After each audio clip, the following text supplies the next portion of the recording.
Abay, kung senador siya at wala siyang income na pumapasok o wala siyang negosyong pumapasok, eh, pwede natin sabihin na galing sa pork barrel yung itinitip niya kay ganito.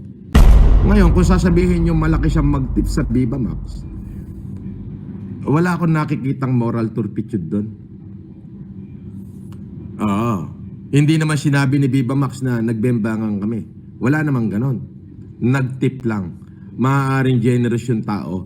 At dito sa kinikita niya sa YouTube lang, ha? Ako na, hindi ko dinidepensahan. Kaya niya magbigay ng ganon. Kasi dito pa lang, maximum earnings niya, aabot ng 20 million naman. Yes? Di ba? Aabot ng 20 million a month. Ang kita niya, this is a public document. So, with regards to Senator Rapi Tulfo, hindi ko siya dinidepensahan dito.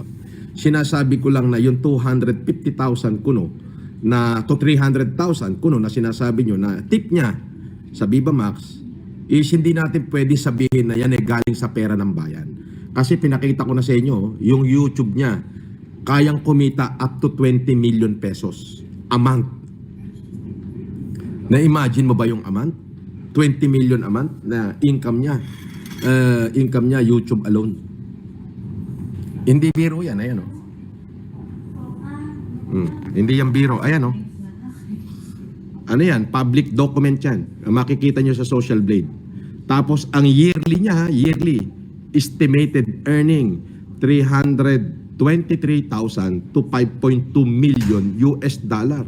Ibig sabihin, yung annual income niya sa YouTube is kayang kumita ng hanggang 300 million pesos.